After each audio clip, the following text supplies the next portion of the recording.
Hi! Welcome sa Talangka Recap. Ang movie natin ngayon ay pinamagatang Private Lesson. Siyempre bago tayo magsimula huwag kalimutan mag-subscribe at mag-iwan ng like. Nag-umpisa ang movie sa isang matandang guro na si Joseph Sven. Noong kabataan niya ay mayroon siyang pinsala na nagdulot sa kanya ng hirap sa paglalakad. Nakatira siya sa isang bukid kasama ang kanyang matandang ina. Siya ang nag-aasikaso sa karaniwang gawain sa bahay. Pagdating niya sa paaralan, sinabi niya sa kanyang mga estudyante na malapit nang magsara ang paaralan. Nang biglang isang bagong magandang babae na si Catherine Wheeler ang pumasok sa klase at nagpakilala. Pagtapos ng trabaho, tinanong ni Joseph ang pagsasara ng paaralan kasama si Rosalie, isang balon na namatay ang asawa. Si Joseph ang nag-aalaga sa kanya at planong pakasalan ito. Sa sunod na araw isang lalaki na si Nathan Wheeler, isang retired major na ama ni Catherine, ang dumating sa farm ni Joseph. Sumakay si Catherine ng kabayo sa kwadra ni Joseph at willing na magbayad at pumayag si Joseph. Nagmaneho si Joseph kasama si Catherine at sinabi sa kanya, ito na ang huling taon niya bilang guro. Tinanong niya kung ano pa ang maaari nitong gawin.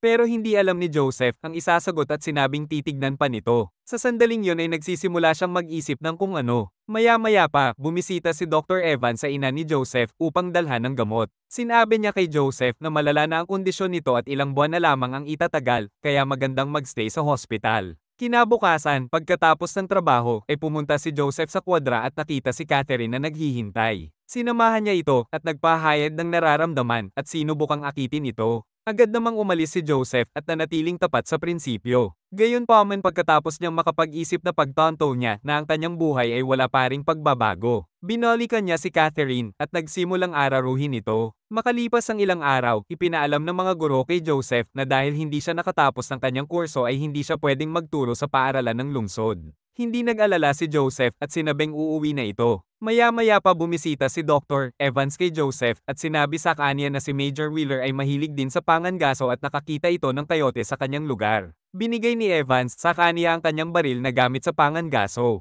Inatasan ni Joseph ang kanyang mga estudyante na magsulat ng salaysay. Ginamit ni Catherine ang pagkakataong ito para isulat na gusto niya itong makilala at may mahalagang sasabihin. Habang nagmamaneho, nagalit si Joseph kay Catherine dahil sa kanyang isinulat takot na baka may makaalam sa kanilang relasyon. Noong una akala niya nabuntis siya pero itinanggi ito ni Catherine. Sa huli nagbiro ito na buntis siya na ikinatakot ito ni Joseph. Hindi niya alam kung paano haharapin ang sitwasyon at kung paano ipapaliwanag sa iba. Kinaumagahan binigyan ni Catherine si Joseph ng isang lumang bote bilang regalo. Tinanggap niya ito at nagtanong tungkol sa kanyang ina, iniwasan ni Catherine na pag-usapan ng kanyang nakaraan at nagpaararo na naman ito. Biglang dumating si Dr. Evans at nakita kung paano iraruhin ni Joseph si Catherine. Nagkita si Joseph at si Evans sa isang kapehan. Nagulat si Evans sa kanyang nakita at nagtanong kung gaano na ito katagal at sinabi ni Joseph ang lahat. Nagbabala si Evans na kung hindi pa niya ito tatapusin ay magkakaroon siya ng malaking problema. At sinabing andyan si Rosalie na nag-aantay sa kanya na mag-propose. Pagkatapos ng kasiyahan sa paaralan, inimbitahan ni Rosalie si Joseph sa kanyang bahay para maglaan sila ng oras sa kama, pero tumanggi ito.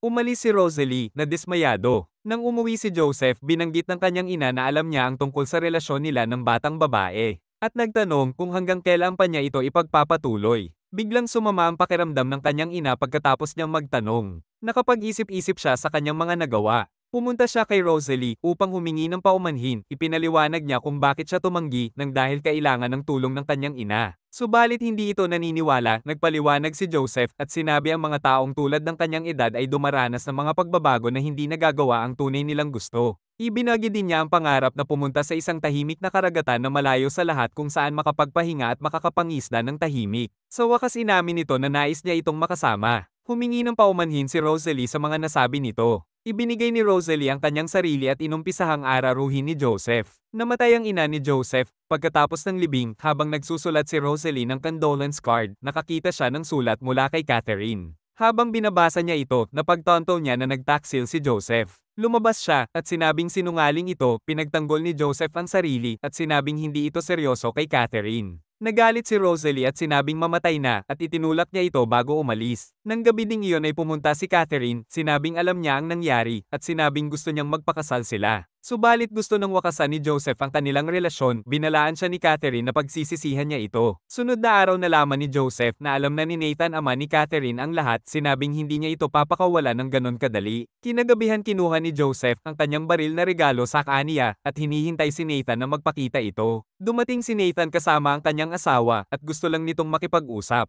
Tinanong niya si Joseph kung plano ba niyang pakasalan si Catherine, sumagot si Joseph na hindi niya ito tipo. Sa huli sinabi ni Nathan na nalaman niya na si Joseph ay isang desenteng tao at hindi nito kasalanan kundi pati ni Catherine. Gayunpaman ang asawa ni Nathan ay hindi sumangayon, sinampal niya sa mukha si Joseph. At sinabing pinagsamantalahan niya si Catherine. Gustong makipagkasundo ni Nathan, iminungkahi na maghiwalay sila ng landas. Pag-alis nila, muling lumitaw si Catherine at tinanong si Joseph kung papakasalan niya ito. Sinabi ni Joseph sa kanya na nagkaroon lang sila ng maikling pagkakamabutihan. At sinabing wala silang hinaharap dahil matanda na ito at siya ay bata pa at hindi pa alam kung ano ang gusto nito. Hinalikan siya ni Catherine at sinabing gumagawa ito ng bagay na kasalanan. Lumabas si Joseph at nakitang nasusunog ang kwadra. Nagawa niyang iligtas ang baka pero namatay ang kabayo ni Catherine sa sunog. Kinabukasan nagpasya si Joseph na baguhin na ang kanyang buhay. Nakipagkasundo siya kay Rosalie at nagsabi sa kanya na siya lamang ang mahal nito at pinatawad niya ito. Sa huli pumunta silang dalawa sa tabing dagat kung saan nagpasyang manirahan.